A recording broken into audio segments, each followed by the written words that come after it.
السلام عليكم. شاشة إيج حجم 42. راح نشغلها ونشوف العطل اللي بيها. هاي شغلتها،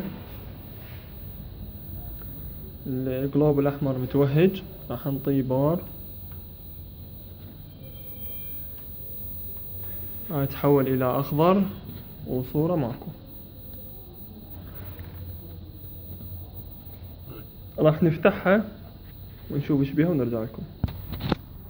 بعد ما فتحناها الشاشة، أول عملية نفحص هي الليدات، الفولتية اللي توصل إلى الليدات. طبعا هي مصلحة ونبدل لها، هي ليد درايف. هاي هذا الكارت الصغير. راح نفحص الفولتية مالته مخرجة لو لا.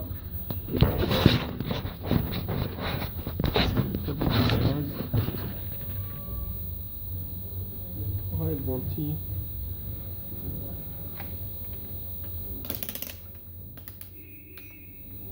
هاي على 200 على الدي سي، وهاي الفولتية واصلة إلى الليدات. إذا المشكلة هي بالليدات، ماكو غير سبب. فراح نفتح الشاشة ونشوف الليدات ونرجع لكم. طريقة فتح الشاشة هي الخطوة الأولى، نفتح هاي البلاغي والقفايص، نفتح ذني داير مدايرة، ذني كلهن نفتحهن. هاي نفتحهن ونرجع لكم. بعد ما فتحنا الغلاف، طبعا بس نفتح البلاغي راح يطلع الإطار الواجهة اللي مكتوب عليها علامة الشاشة، راح يطلع بهالصورة. بعدين الخطوة الثانية نرفعها هيك ونفتح هاي البلاغي اللي هي داير مدايرة، نفتحها. هاي الناعمة نفتحها داير مدايرة، راح نفتحها ونرجع لكم. بعد ما رفعنا هذا الإطار الحديدي، بس نفتح البلاغي، نقلب الشاشة، نسحب الإطار، راح يطلع هذا الشريط. هذا الشريط الرفعة لفوق. طبعا بعد ما نفتح هذا الشريط الكوب، هذا اللي جاي من التيكون، راح يتحرر. بعدين نرفع هذا ونكون حذرين ويا الشاشة ونرفعها من الطارف، منا ومنا. بعد ما رفعنا هذا الشريط وسويناه تيب هنا للأمان، هذا هيجي، راح نرفع الشاشة هيك بأظفرنا منا ومنا. بس أنا ما أحد يصور وياك، رفعتها قدامكم. هسه أنا راح أرفعها، ثبتت الجهاز، راح أرفعها منا بظفري، منا ومنا، وأخلي إيدي جوا منا ومنا، وارفعها هيك رفع وأوديها.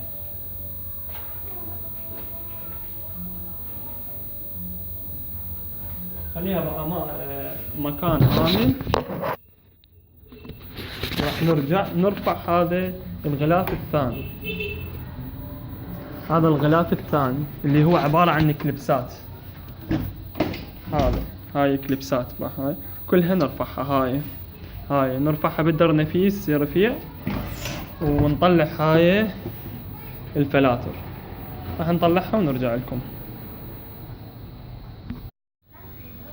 بعد ما رفعنا الفلاتر، هاي الليدات، هذا شريط هنا ملزوق،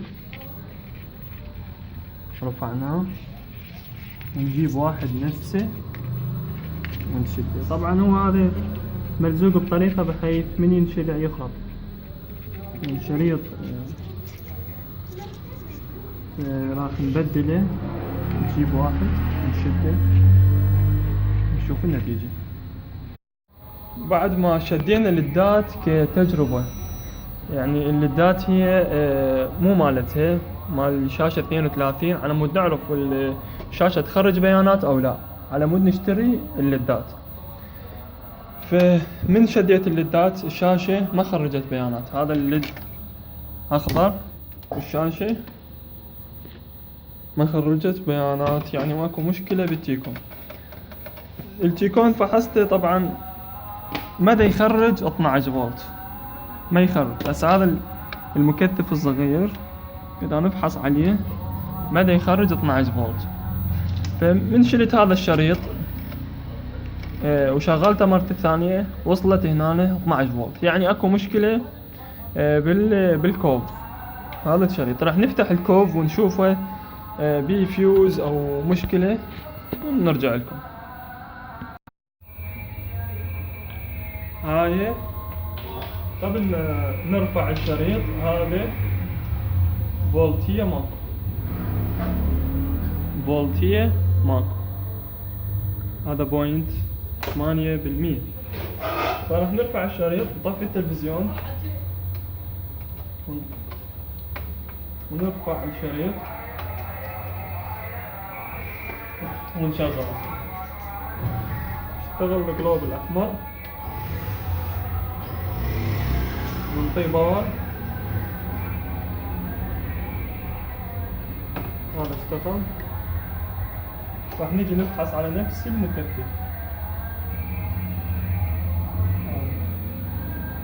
هذا يقرأ لنا 8 فولت تقريبا، فالفولتية محبوسة والسبب هو من شريط الكوف.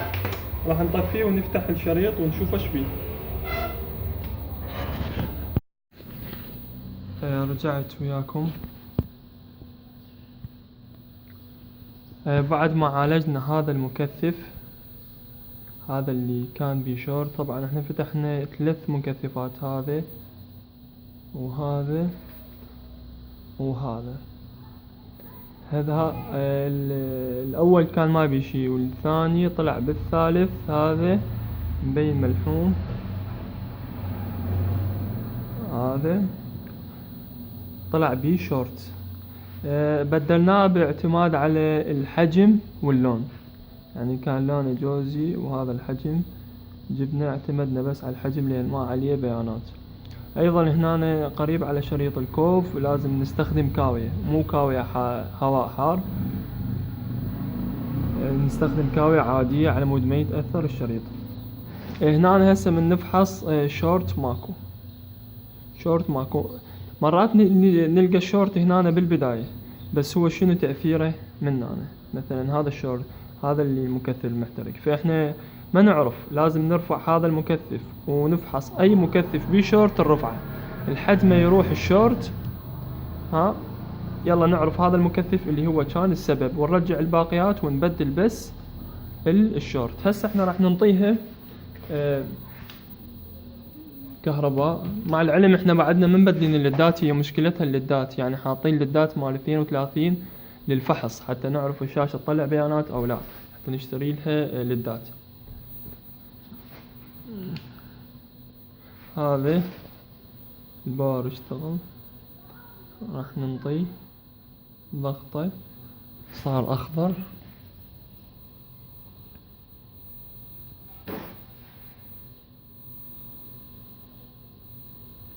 هاي الشاشة قامت تطلع بيانات، لا توجد إشارة. المهم هي طلعت بيانات هسه على مود بنشتري لها الليدات، احنا مطمنين تشتغل. وشكرا جزيلا.